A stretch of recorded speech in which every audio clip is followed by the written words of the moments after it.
This is Let's Talk Teens, a parenting podcast sharing tips on raising amazing teenagers. We are both certified life coaches that have worked with teenagers as coaches, mentors, and teachers. We are sharing what we have found to work best when dealing with teens and tough issues. This is Let's Talk Teens with Abbi and Cheree, episode 88. Help! My teen self-esteem is tanking. Oh, I am excited to talk about this because I get questions or just, comments from usually moms or dads on my Instagram, or sometimes they'll shoot me an email when they're looking into coaching. And typically it sounds like this. It will say something like, "Hey, Abbi, I'm reaching out about coaching because I think my teen daughter is amazing, or I think my teen son is just the best in the whole world. And it kills me that they don't see that. How can I help them improve their self-esteem? Or how can I help them to see how amazing they are?" I get messages like that all the time, right? From these parents that you can just feel that longing, that love, that and concern about their child, that they're kind of watching at their self-esteem dip. And so I wanted Yeah. to talk today together about how can we help our teens, especially as parents, when we just see how amazing they are, but we know that they're struggling with their self-esteem. It's true because it doesn't matter how amazing we think they are. It doesn't make a difference until they know how amazing they are. Like that really has to be something they believe and create themselves. We can't do it for them. It's hard as a parent to watch that. Yeah.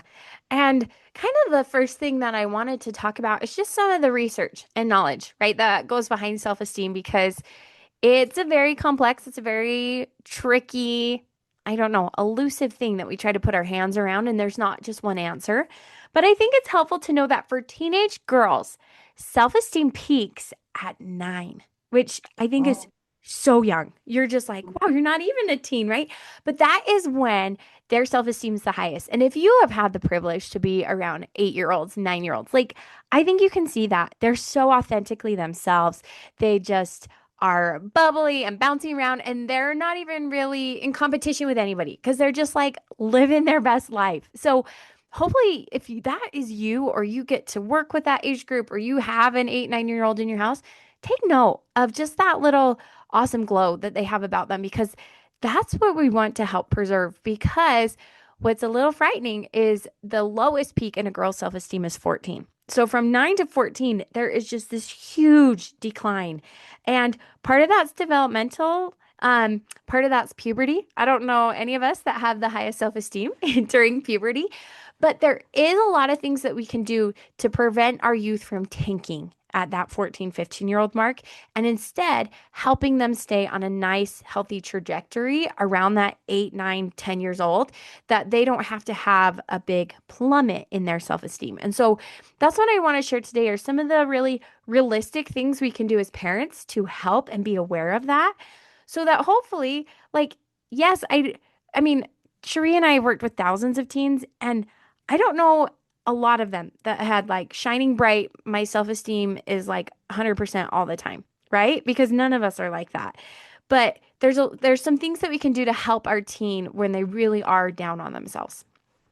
I love that. I've never heard that before. Like it's peaks at 9 and it's the lowest at 14. And it helps you realize like what your teens are dealing with and how important as parents that we help them. We help them build and increase that self-esteem. So Yeah. needed.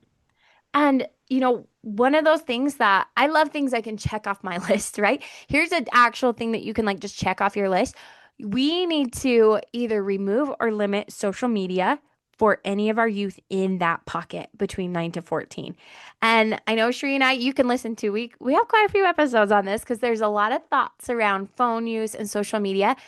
But really, like until 16, like we shouldn't even be giving them access to social media. And so that's my big stance on that. Shree, I don't know if that's your age, but mine's 16. I'm like, listen, before they're 16, I don't even want to have a conversation about social media or you having access to that, just because of all the negative self-esteem effects that it can have for our youth. So if your youth is walking around 10-year-old with smartphone access and they're on Instagram, Snapchat, all the that we need to have a serious conversation. And they're not going to like it. They're going to really push back on that. They're going to think you're just the meanest in the whole world. but that's worth having a real big sit down with you, your parenting partner, your spouse, and saying, oh, I might have given this to you too young. And it's okay to pull that back because social media is directly corresponded to lower self-esteem in teenage girls. Yes, and that's why our depression and anxiety have just gone through the roof because that also is all so connected. So connected. Probably have shared this before, but there was a month of my youngest son's high school life where we took the phone, and I think he was even 16 or 17 at this point, and he was so mad at us, but just some things that were happening, he needed a break from his phone, from social media mostly is what it was. And he's like, he was mad at first, but I will tell you, like week one, after even week one, his self-esteem came back so much better, and he was doing so great by the end of the month. He didn't want it back. And then I heard him tell his friend, um, it was a girl that was his friend, and he's just said she was struggling with her self-esteem so much. And he was like, I think you need to take a break from social media. I couldn't believe how much difference it made. And this is a boy saying this, you know? Mhm. And so these girls, I think they get it even more. But you really, I mean, it really does do a number on their self-esteem. So good to even have a social media break. If even if your kids are older and they have social media, of just having like there's some really good things that happen when they have a social media break effects. Yes, or a detox. I know that as an adult, I have to go through and Hmm. ask myself sincerely, say, does this account build me or does this account like make me tear myself down? And it's nothing about that person. That person can be the most phenomenal person in the whole world. But if I look at them and go, oh, I'm not as good of a mom or I'm not that fit, I don't have a six pack like that, right? The Then I need to comparison. unfollow them, right? Yeah. That comparison. Yeah. Yeah, so oh please, especially if your youth are young, like do not jump on the smartphone trend. Do not jump on the social media trend. Save yourself a lot of that trouble if you haven't. And if you have, it's okay. We can adjust, right? This is an adjustment point we need to make. I think that, you're saying like it is so hard to pull back and not let them have social media, but I think we have to realize as parents, like they're both hard. It's hard to be the mean parent and be like, no, you can't have social media, but it's also so hard to watch your child self-destruct and go into like mental health spirals and self-esteem spirals. That is hard too. And so it's just choosing your hard. Okay, am I gonna let it be hard and be that parent that says no to social media or to phone, or we're taking a break and let them throw their fit? Or am I gonna choose the hard where I'm not gonna do anything right now because that's so hard, but then it's gonna be so hard to watch them. So it's just Mm. choosing our hard. I think as a parent, we have to realize we're choosing a hard. And talking them through both ends, right? Like there's things that we need to do on either side. If I've got an older youth on social media, like that needs to be a constant thing we check up on. Yeah. Now, the next thing to help, especially during, this preteen, but even our older teens, is help them to develop skills and abilities during this critical time. Our self-esteem comes because we start to realize I am capable, right? And when we do things, and I would say when we do everything for our teen, it robs them of their self-esteem. And what's hard is as a parent, it builds my self-esteem to serve my kids and to do things for them. And I make their lunch and I make their breakfast and all these awesome things. And it makes me feel good. I'm like, oh, I'm such a good mom, right? But we're robbing them of their self esteem. So let them do things. Let them do chores. Chores actually are a huge way to build their self esteem. Um, Working hard, getting a job, new hobbies, new skills. If they haven't found their groove yet for something, like sign them up for sports, for dance, for all these different things to see are there some skills that I can teach them? Because when a teen is, struggling and they're like, oh, I'm not as pretty as so and so, or I'm not as smart as this person, it's really helpful when their brain can feed them and go, well, I am a good dancer, or I am really good at this, or I love to play piano. Those can actually be some really great, like, kind of bottom leveling out for our teens when they're like, no, I have some skills and I can do some fun things. As you're talking about how, those skills and learning to do things helps build their self-esteem, the thought that just keeps coming to my mind is really self-esteem comes from our beliefs and our thoughts about ourselves, right? And so they need those things as evidence so they Mhm. can create these thoughts of, oh, I'm really good at dance, or look at how I overcame that struggle, or look what I learned. because our thoughts are what create that emotion of self-esteem or self-doubt. And so it is so important to give those our kids those opportunities that their brain can think that way, that they can see and have thoughts about how amazing they are. Because again, I said this before, we can tell them all day long how amazing they are, but they're not going to believe it until they have thoughts about that. So sometimes as a parent and as a coach, I will say things like, "Oh my goodness, are you so proud of yourself? Did you notice what you did?" Because I want it to be their thoughts, not just like, "Oh my gosh, you're so amazing. I think you're so amazing." I want them to think that they're amazing. Hmm. So, how did you feel when you accomplished that goal? Or what do you think about yourself when you notice this? And because I want their thoughts to create their self-esteem. And there's so many reasons I love a very light job for a teenager, not, big, massive. They spend all their time working or doing multiple jobs, but it builds self-esteem. It builds that, oh, my boss says I'm a hard worker for whatever reason. And I know it's not fair, but if our mom says, hey, you're a hard worker, we're like, yeah, whatever, mom. If our boss says it, or if our friend or our Yeah, coworker, all of a they sudden we're like, believe it. I believe it. I'm a hard worker. And you, as a mom, you're like, I've told you that a million times, right? And so there's so many reasons that having a job, having a hobby, and guess what? If you're sitting here going, well, my daughter doesn't dance, she doesn't do these things, or maybe they weren't successful at those things, right? Like maybe we tried some of these things. That's okay. Just have them keep doing things like babysitting, volunteering, watching their younger siblings. Like, just keep them engaged in great things, and they're naturally going to increase their abilities, which helps us with our self esteem.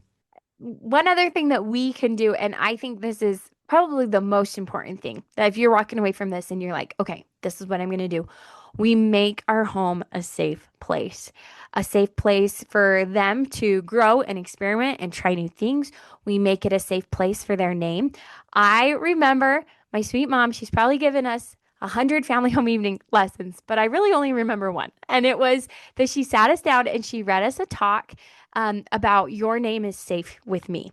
And it was this just stories about how we need to know, especially between like our siblings and our parents, that our name is safe. And that means I'm not talking bad about you. I'm not saying bad things. This is not a place where we put downs or we tease each other. And this is so important because your youth will go out into that world. And I've heard it said before that we get a telestial mugging. Like we are these amazing beings of light and children of God, and we go out there and we get a worldly beating, right? And that happens to all of us. And there is some character development that comes from that for sure. But we need to know that we're not going to get that mugging and that beating up at home. And sometimes unknowingly, as parents, we can allow siblings to torment each other. We can allow teasing. We can be unaware of how maybe we've crushed some dreams at home before they even had the chance to get up. And that can really be so damaging to our youth self-esteem because they're already getting that from school and the world and their friends. They need to know I am safe at home. I agree with that. I love that. Your name is safe with me. Love that. It's my family home evening lesson that stuck with me. That is that is the one. But it's so true. So part of that is complimenting our youth. I don't think we can compliment our youth enough. And I talk about this all the time on my Instagram. Like if you're struggling with your youth and you're like, they're the problem and all these, just keep complimenting them. Keep finding all the things that you love about them to the point that your brain can't even find the things you don't like because you're so busy complimenting them, right? And that really does help with their self-esteem. Now, the last thing that we can do during this critical period of our youth self-esteem is we're going to guide them to mentors and the right friends. Like Cheree and I were saying before, um, yes, a compliment from mom is awesome, and I want you to slather those on. But it doesn't always have the same weight as when maybe somebody at church said something to me, or maybe one of my teachers pulled me aside and said, wow, this project really impressed me, or you are a really good writer, or, you know, if my friends are doing great things and we're all comfortable with who we are and our name is safe within our group of friends, that's going to help improve their self-esteem. So, really help guide them. We can also notice as parents, I feel like we're really sensitive to friends that We had an episode on this. They're so friends. Like they're not bad people, but for whatever's going on with them in their world, they've got to tear down your youth. And I think we've all experienced that where we have a friend and we go, wow, I don't know why they had to give me some backhanded compliments, or I don't know why they have to always put me in my place, right? We should help our teen recognize that and gently guide them into spending less time with those people. I couldn't agree more. It's interesting as you were talking, I was thinking about I had some so friends at one point in my life in high school, and I still very much remember a backhanded compliment that they gave me, and it's just like burns in my mind. But Hmm. it really did hurt my self-esteem. And so I think that is such a good point of like who are our kids hanging around?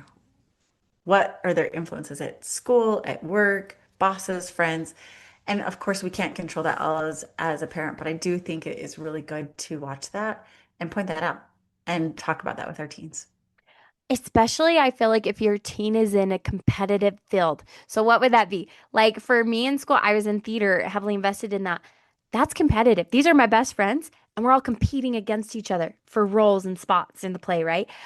Same with sports, right? So, if that's your teen's world, there's nothing wrong with that. That's awesome. They found their tribe. Talk them through that when they're like, man, I feel like this person was kind of mad at me, and be like, well, you know what? You got this part. And yeah, they might have some feelings about that, right? And when we can talk our teen through and go, hey, listen, Sally loves you. She's just upset that you got more playtime, right, on the field. And we can kind of talk them through some of the human nature because we're all crabs in a bucket, right? And it's human nature that we want to pull each other down. But if we can help our teen realize, hey, that's not how we want to act. That's not how we should act. And it's nothing about you. It's everything about them. We can help them too, especially if then they're in competitive. Maybe your teen is cheering or in dance or in theater or in sports. Those are areas that we want to really talk our teen through that there's going to be rivalry, there's going to be jealousy, and sometimes there's just going to be plain unfairness that if we internalize that can really leave a mark.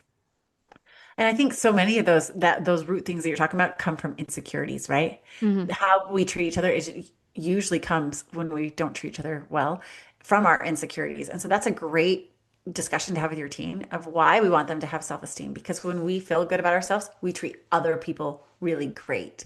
And so when our friends are our coworkers or people around us are, you know, not treating us great, pointing out our weaknesses, or it's coming from their own insecurity. And that is another great reason to help your team have self-esteem because they will not only feel more confident and be able to accomplish their goals, they will treat people so much better when they feel good about themselves. Mm. And I think what I'll end on is this also like this idea of high expectations. So in our home, not only do we want to have high love, we want to have high expectations because it feels like we will build our youth self-esteem if we're like, you're so amazing and I love you so much. And so you don't have to do your chores because you're so awesome or whatever that is, right? That can be a really easy slip for parents when the actual high expectation that builds self-esteem is saying, you are amazing. You're such a hard worker. And so I expect your room to be clean every day, right? Or I expect these things. And so having high expectations when met with high warmth and high love really builds our youth in their abilities and in their self-esteem because just like Cheree was saying, our youth have the best like BS reader, right? They have that naturally built in. And so when they're looking for evidence of, yeah, my mom really means it when she says that I'm a hard worker, they're going to go back to, well, yeah, I keep my room clean every day. Or, yeah, I tend my siblings. Or, I am kind. I reached out to this one kid, right? They're going to look for that real life evidence. And if we don't have high expectations for our youth, they're not going to find that evidence. Instead, they're just going to find, well, my mom said that, and maybe I could do this, right? But I haven't had a lot of experience with it. So help them with that warmth, that love at home, but we're also going to have some really high expectations for them too. Okay, my friends, good luck, especially if you have a preteen. Like you now can really be proactive in helping protect their self-esteem, and it's never too late to build our youth self-esteem. And there's nothing that's gone wrong too if they're in a little bit of a slump. That's very natural. Even as an adult, I will have slumps in my self-esteem. And so let's just normalize this that self-esteem is a living, breathing part of who we are. And there's times when it's high and when it's low. But there are so many things that we can do to protect and raise that ceiling of what our self esteem looks like. So, Good luck, parents, and we can't wait to see you in our next episode. Thank you for listening to Let's Talk Teens with Cheree Murdock and Abbi Winslow. If you are looking for more tips to help your teenager, here's where you can find us. You can find Cheree Murdock on Instagram at Cheree Murdock Coaching or on her website, ChereeMurdock.com. You can find me, Abbi, on Instagram as Abbi Winslow or on my website, AbbiWinslow.com. Please rate and review our podcast and share with a fellow parent. Thanks for listening.